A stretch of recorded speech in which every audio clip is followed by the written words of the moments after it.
G'day guys, welcome back to the podcast. Second episode. Today's special guest got Jake Lohmann. G'day Jake. Hey Lugs, how you going, mate? Yeah, good yourself? Not too bad, thank you. Not too bad. Do you want to give us a bit of a backstory on yourself? Yeah, I can do that for you, Lugs. So my name's Jake Lohmann. Originally from Maryborough, God's country down there, mate. Moved to Ballarat a couple of years ago. Went to St Pat's for high school. I'm currently enrolled at Swinburne University doing sports media, sports journalism sort of type. Love me footy, love me sport. And yeah, that's probably a little bit of background there. Got a beautiful mum and dad and a couple of siblings that go all right. Kai's a bit annoying, but that's right, we'll get there in the end. We'll get him through. Sweet. Rightio. So, what made you go to Lakers out of all the clubs in the PFL? Yeah, good question, Arch. I was just a little boy from Maryborough, year 10 at St Pat's. What actually made me go to Lakerland was I used to have a caravan down at Ocean Grove at Colandina. The likes of the Cannies, the Dukes, the Todds, Porters, the Clarks, your boy Schmidt, shout out to Schmidt. They all played at Lakers, so I thought it was just due to go to Lakers, and I thought, may as well, just because I'm over in Ballarat now going to school, that I just go play at Lakers, and it was a good club, and I've heard good things from it, and it's a really good social club and family club, and just decided to go to Lakers from there. Fair. What got you into footy? What got me into footy, Arch? I don't know, from a young age, I just loved it. I knew straight away. I was a little passionate Essendon supporter. Used to love dressing up, get the footy fans, footy colours on, face painting, everything that I could do. And I used to cry every time they used to lose. But I don't really got into footy. It was just sort of because my dad never actually played a footy game in his life. He used to hate footy. He used to probably try and beat up blokes who played footy. But it was probably my pop. I'd say my pop was probably a big advocate for me playing footy, and just sort of blossomed from there. Rightio. So you played your juniors at Maryborough, or most of your juniors at Maryborough Magpies, under 12s to under 16s. What was that like? Yeah, no, I love Maryborough. It's always me home, and as I say it again, it's God's country down there. Arch, the Maggies, played down at Princess Park, was our home ground. We were in the Bendigo Junior Footy League, so I played there under 12s, under 16s. I was a 9-year-old trying to get there for my first season in the under 12s, and they kicked back two of my great mates, Liam Murphy and Connor O'Shea, with me as well because we were too young, too little. I got back in the car and I told Dad, Dad, I didn't make the team. I'm too young, so can you go beat them up? I was pretty angry, Arch, disappointed, crying. I used to be a bit of a crier when I was younger. So I had to go back to the Oz. I was 9, and I had to go back to the Oz kick, back over the road at the home ground of Maryborough Rovers, and had to play Oz kick, and then had to play. They used to have these little games like under 11s, under 13s, under 15s. So I used to have to go play up in there. Nothing but love for Maryborough, and played in 2 flags there. Played in a lot of losses. I would have lost a lot of games by about 200 points, 150 points, but we got 2 flags there, which was great. And that's all right. That was good. Yeah. Right, so Jake, you played first 18s at St Pat's, and captain in 2018s, and playing the G in the Herald Sun Shield. What was that like? First 18. It's my favourite footy of all time. I loved it. Put on that jumper, the clover, playing with your best mates from your school. It's just nothing like it. Playing on a Wednesday afternoon, and when 3 o'clock rings, you're out there playing with your best mates. And I was fortunate enough to play 2 years of first 18 footy, year 11. I didn't get to play in the Herald Sun Shield that year. I tore my quad twice, so I was out injured. But I was there watching at GMHBA Stadium when they took on St Bernard's, and we unfortunately lost by a couple of goals there. But it was great. And then 2018, obviously, I got to be the first 18 captain, which was chosen by the peers and teammates and all that kind of thing, which was it was a true honour. It was always my dream to go to St Pat's from a young age. So funny stories. I went to St Pat's because there was an ad on TV of them playing in Darwin when I was a little kid. I went to Mum and said, "Gee, I would love to go to St Pat's one day." And then, fortunate enough I did, and to be able to captain them was just a dream come true. And then played a few games. Obviously got 5 games to get your jumper, so I got the jumper there, which was great. And then we made it all the way to the MCG, where we took on St Bernard's again. And it was, look, before the game I was pretty nervous, but I was also pumped, and the adrenaline just took over.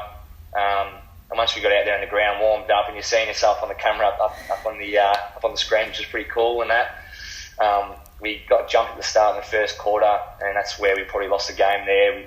We kept missing a few easy shots on goal, and they sort of got a ride, and their crowd, they had their whole Year 12, Year 11 fan base there. The crowd just absolutely given to us over the sidelines, which we only had a few Year 12s and our family members and that kind of thing, which was still good that they were there, but we didn't have enough fan to get us over the line. But it was a great experience. Like, I wouldn't change it for the world. And we lost that day, but it was still one of the greatest days of my life, and we still partied on that night, so it was great. You were talking about quads. You've done 4 quads. What's that like? How's the recovery process come back from that? I've torn my quad 3 times. 3, yeah. But I've had 3 times, but I've had a lot of corkies on the quad, so you can pretty much say it's 4 times loads. It seems like a never-ending love story, but we'll get there one day. It's healing. So I did it back to back in 2017 in my bottom age Rebels year, and I was very impatient and just wanted to play footy and just play Rebels footy and just give my best foot forward. But I should have just taken more time with it, and that's come with a bit more age, a bit more experience. So I should have taken more time with it and made sure I was 100% right instead of being 95 or 90% right. So that's one thing I've learnt. I ended up doing it again this year at the end of pre-season, but starting to the season, which obviously is no season now because of COVID-19. But this time I sort of just learnt to take as long as I need, and if you're not 100% right, there's no point being out there. So I've really made sure that I'm doing everything right. Got the strength and conditioning coach and doing strength workouts and massages and all the physio and all that kind of stuff. And now it's feeling great, so I'm ready to go again when it's time. Sweet. What other setbacks have you had in your career apart from your quads and injuries? Other setbacks, good question, Logs. I don't know, I haven't really had many other setbacks. I've had a lot of dislocated fingers. I reckon I've dislocated about 4 or 5 out of 10 fingers, thumbs on the little download there. But I had an injury in under 15s actually at V-Line. So played V-Line, Bendigo Pioneers. I was Bendigo Pioneers at that stage back in under 15s because of Maryborough. I had groin injuries all year, and I was sort of running around on one leg, but I was still sort of playing because we only had 17, 18 numbers, to team at Maryborough, so I had to just battle on and play so I could make up the numbers. I ended up making the Bendigo team and going to play a carnival up in Mildura. And the physio, like one of the sports physio blokes saw my groin, had a bit of a feel of it and said, "Oh, this is not good, mate. You need to get this checked out immediately." But I still played that game because I wanted to make the next stage where you played down in Gippsland. Yeah. And I went down to the physio down in Ballarat, actually, went to Newington Physiotherapy, and they said that I'd done my adductor. I'm going, okay, well, interesting, righto. But I didn't think it was my adductor, though, and anyway, this bloke named Pat Allen down in Donald, he's a witch doctor, they like to call him. He's done a lot of AFL players and other sort of, heavy celebrity guests and that kind of thing. But I went to him and he said I'd have Oswald Slatters, which is a bit of a shit injury. Yeah. Chris Judd had it, and Brad Crouch had it. It's wrecked a few footballers, and I went to him a few times, and he fixed it miraculously. I don't know how he did it, but he did it. Don't know how bad like the actual Oswald Slatters was on the grade. I don't know if it was a low, and that kind of stuff. But we got there in the end. But I haven't really had many other setbacks other than those. Probably a couple of injuries there, Lokes. But fully fit, ready to go now. So sweet. Yeah. So you're just talking about Rebels, like bottom age. Like, what was it to play back to back for Rebels, like bottom age? I played under 16s there. We played a few games carnival there, which was good. Got a bit of experience how it was and how it tasted. Then was fortunate enough to make the under 18s bottom age list. The Rebels didn't really get much opportunity there. I tore my quad twice, so I missed half the season with that, which was pretty devastating. But I got to play, I think, four games. Probably average about 2 disposals, I reckon, in those games. But no, it was good fun and just to sort of taste it and see, play against the best sort of kids around your age and that kind of thing. Yeah. It definitely made me a better footballer and mentally as well, doing the injuries, preparing me for the next year as a top ager. We're not playing most of the games that season, had a couple of concussions and that kind of thing. But yeah, I enjoyed Rebels footy as a bottom ager probably more than top age, to be honest. As bottom age, it wasn't as much pressure.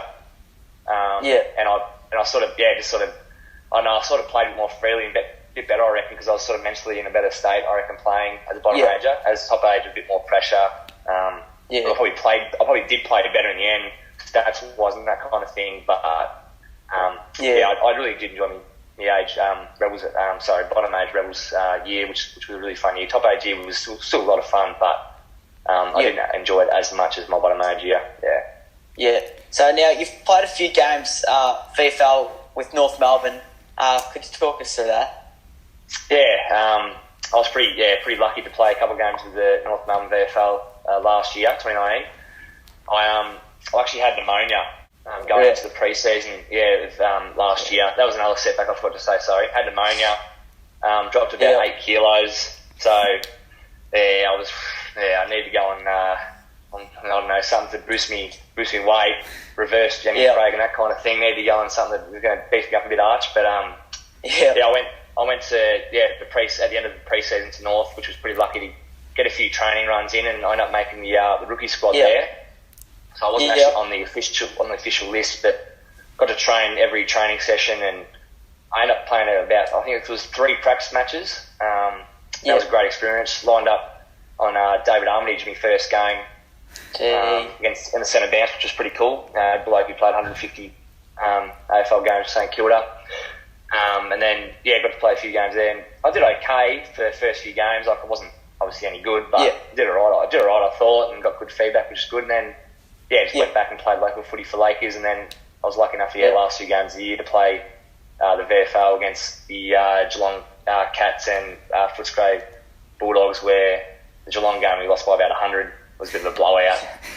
But that was an unreal experience, playing against about 15 AFL listed players, and again, I think I averaged about 5.5 touches or something like that, Arch, for both games. But I was there, I was participating, I was trying my best, and that was still good fun. Wouldn't change it for the world.